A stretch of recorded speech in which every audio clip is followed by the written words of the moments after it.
क्योंकि ये बहुत जरूरी है। इट्स वेरी इंपॉर्टेंट, क्योंकि सेब की खेती तबाह हो जाएगी, फिनिश हो जाएगी। अफगानिस्तान के जरिए सेब टर्की और ईरान का हमारे देश में आ रहा है। इसलिए मेरी आपसे विनती है कि आप केंद्र सरकार के जरिए इस बात को कंट्रोल करें। हम स्वयं अपने पांव पर कुल्हाड़ी मार रहे हैं, ये डेमोक्रेसी के लिए अच्छा नहीं। मैं नहीं कह रहा हूं, आपकी सरकार कह रही है, गवर्नमेंट ऑफ इंडिया कह रही है, और अगर इस पर भी हमें चर्चाएं करनी पड़ी तो it is the saddest day for democracy. मौजूदा मुख्यमंत्री के अंदर अगर हम इस धारा को कमजोर करेंगे तो मैं समझता हूं ये स्वयं कमजोर है। अफगानिस्तान के जरिए सेब टर्की और ईरान का हमारे देश में आ रहा है, लेकिन बलबीर जी भी जानते हैं, ये बहुत चिंतित रहते हैं सेब के मसलों को लेकर, और टोटल मार्केट में आज ये फ्लडेड है जो अफगानिस्तान के जरिए, क्योंकि इसमें आप कर से बच जाते हैं। अगर आप थ्रू पोर्ट आएंगे तो आप पर कर लगता है, इसलिए वो सस्ते दाम में दी जो मंडी में, बिल्कुल सुरेश भारद्वाज जी भी जानते हैं, वो आज 40 रुपए से 60 रुपए किलो बिक रहा है, और हमारे कोल्ड स्टोरों में बहुत सेब है इस साल। इसलिए मेरी आपसे विनती है कि आप केंद्र सरकार के जरिए इस बात को कंट्रोल करें। एक नंबर 2, ये जो हमने कहा है कि इंपोर्ट ड्यूटी 50% से 100% करनी, ये हमारी अर्थव्यवस्था के लिए बहुत इंपॉर्टेंट है के साथ, और इनको भी पकड़ के साथ। ये कॉज ऑफ हिमाचल प्रदेश है। इसलिए आप जब कहेंगे साझा डेलीगेशन आपकी अध्यक्षता में या माननीय मुख्यमंत्री की अध्यक्षता में, बिल्कुल अगर ये तैयार नहीं होंगे मैं पकड़ के ले आऊंगा इनको, एंड वी विल इंश्योर, क्योंकि ये बहुत जरूरी है। इट्स वेरी इंपॉर्टेंट, क्योंकि सेब की खेती तबाह हो जाएगी, फिनिश हो जाएगी। ये एक ऐसी बाधा है जो यहां पर जिस समय हम कॉन्स्टिट्यूंट असेंबली हमारी बैठी थी, ये चर्चाएं चल रही थी कि what kind of democracy is the independent India to adopt. हमारे पास मॉडल वेस्टमिनिस्टर, ये ब्रिटिश मॉडल था, अमेरिकन मॉडल था, हमने ब्रिटिश मॉडल अपनाया।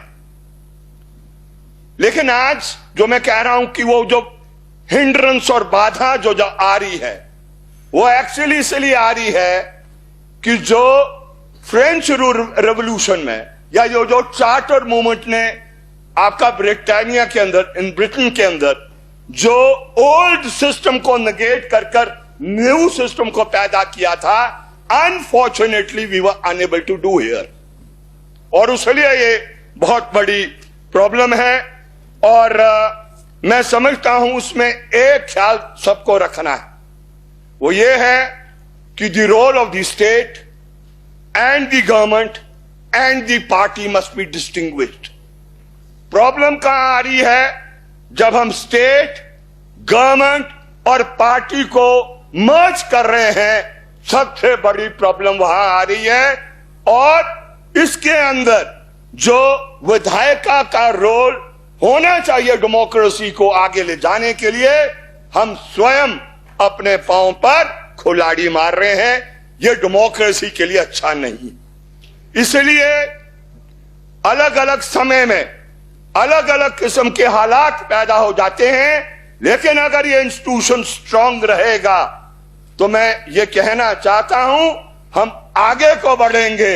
लेकिन अगर हम स्वयं इस इंस्टीट्यूशन को वीक करेंगे तो ये जो जिस बात के लिए राष्ट्रीय मुक्ति आंदोलन के अंदर बड़ी बड़ी कुर्बानियां हमारे उन लोगों ने की जिन्होंने इस देश को आजाद किया, तो उनकी उम्मीदों पर हम पानी फेर देंगे।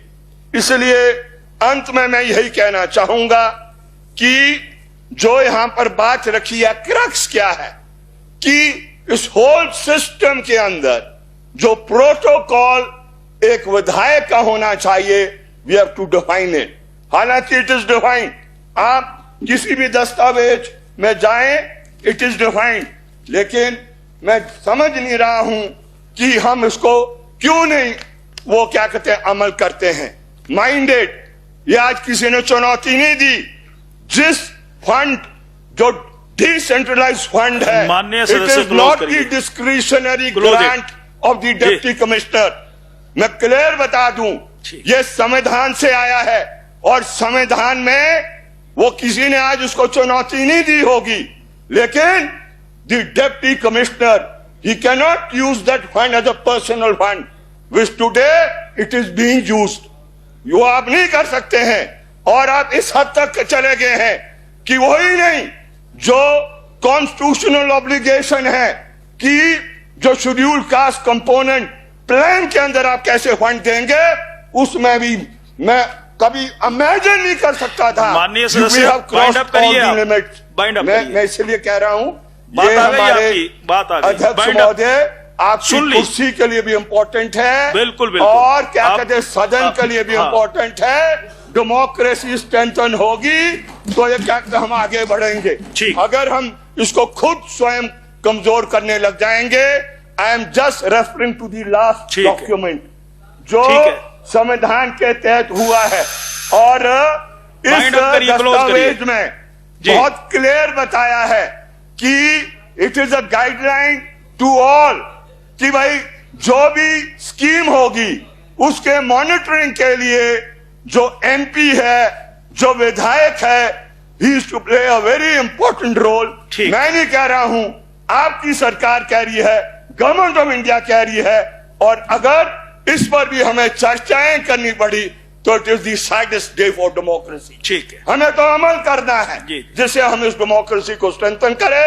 और मैं समझता हूं कि हमारे माननीय हिमाचल प्रदेश के मौजूदा मुख्यमंत्री के अंदर अगर हम इस धारा को कमजोर करेंगे तो मैं समझता हूं ये स्वयं कमजोर है, इसलिए इनकी जिम्मेवारी बनती है, he is the leader of the house, और इसलिए इनकी सबसे बड़ी भूमिका महोदय की बनती है कि इस डेमोक्रेसी को स्ट्रेंथन करने के लिए मैं तो ऐसी कल्पना करता हूं कि ये स्ट्रेंथन करेंगे, कमजोर नहीं करेंगे।